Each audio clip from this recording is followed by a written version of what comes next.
Olá, tudo bem? Como nós estamos acompanhando aí a nossa evolução do trabalho ao longo da história, como estamos pensando o trabalho numa perspectiva histórica, nós percebemos que no final da Idade Média, num período chamado de Baixa Idade Média, né, a partir do ano 1000, 1100, uma série de relações de trabalho e relações sociais começam a sofrer alteração, especialmente após as cruzadas que aconteceram ali em torno do século XI, início do século XII. O contato dos europeus com o Oriente provocou uma ascensão do comércio. O comércio que durante a maior parte do período medieval estava diminuído, estava retraído, né, agora ele toma um novo impulso, né, graças aos produtos que vêm do Oriente e começam a ser muito aceitos no Ocidente, na Europa Ocidental.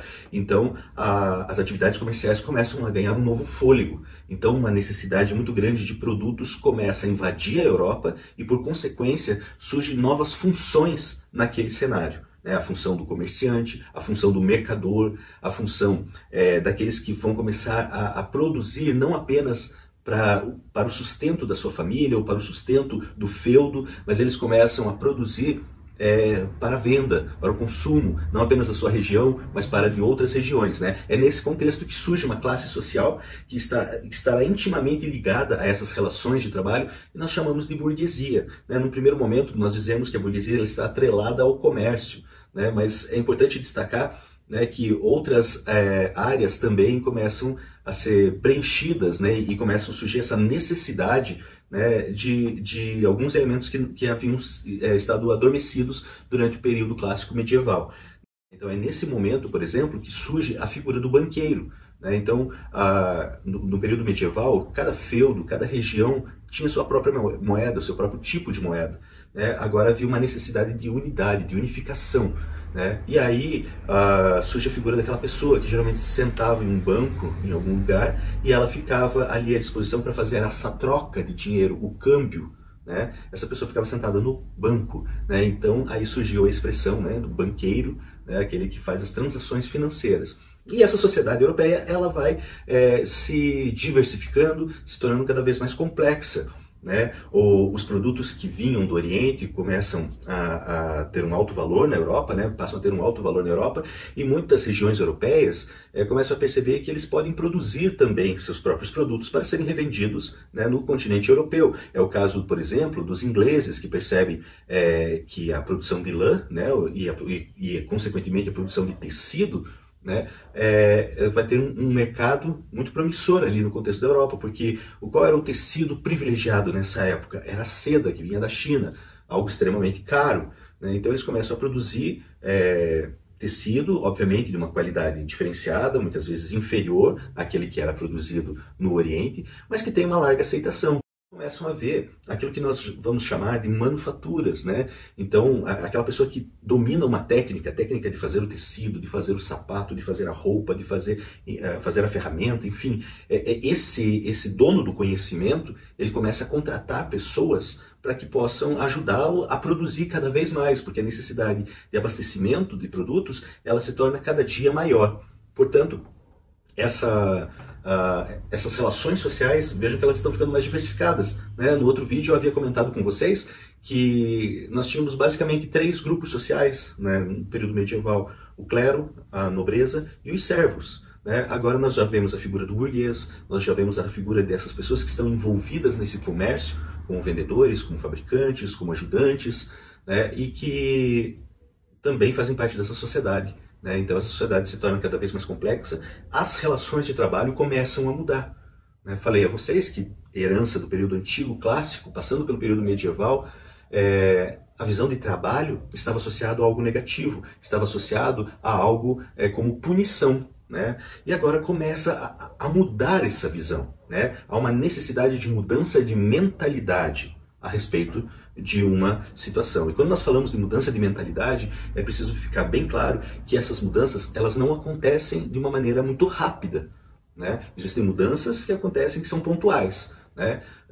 Desse período mesmo, estou falando do século XV, ocorrem as viagens que a gente chama dos descobrimentos, né? América, enfim, vários continentes são descobertos pelos europeus, né? Vamos usar a expressão certa, né? E passam a ser explorados pelos europeus. Então, antes não se conhecia, por exemplo, a América, né, um continente novo. passou a ser conhecido. Então é uma mudança rápida, né, imediata.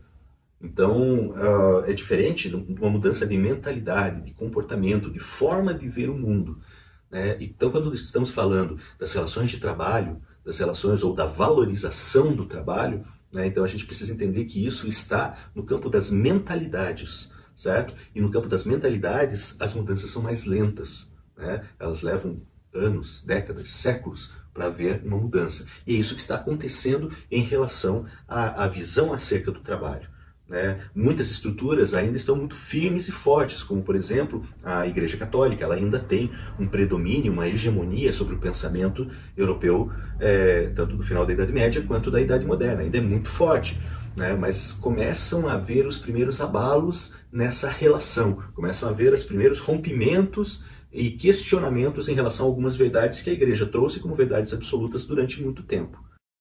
É nesse contexto, quando nós nos aproximamos ali do século XVI e que a lógica da produção em massa começa a se estabelecer no continente europeu, especialmente na Inglaterra, que começa a verificar essa necessidade de produzir cada vez mais produtos para abastecer o mercado e substituir produções que eram muito antigas, como por exemplo a criação de ovelhas, né? Então, ou outras culturas relacionadas à agricultura, por exemplo, né, elas começam a ser substituídas lentamente por outras atividades.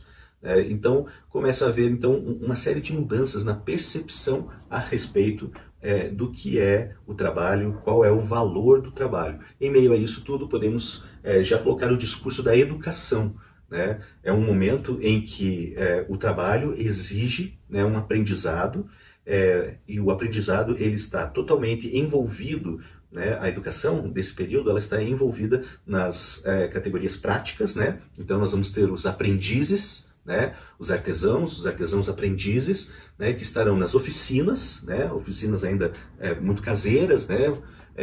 E eles estarão aprendendo um ofício, né? Esse ofício ele varia, né? São vários ofícios que existiam ali, né? Como eu já citei, de ferramentas, alfaiataria, sapataria, né? Inclusive começa, para vocês entenderem um pouquinho essa mudança de pensamento, começa a se atribuir, por exemplo, uma caracterização à pessoa de acordo com aquilo que ela produz, né? Então começa a surgir. Até então nós tínhamos, por exemplo, as pessoas estavam ligadas ao local de nascimento, né? Exemplo clássico, Leonardo da Vinci, né? Leonardo da cidade de Vinci.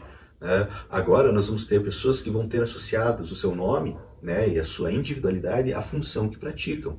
João, o pedreiro, José, o sapateiro, né? Então começam as profissões, elas começam a dar uma identidade também para essas pessoas, né? Então veja que isso tudo faz parte de uma grande mudança de mentalidade que vai ser reforçada agora com o advento, né, dessa nova forma de produção.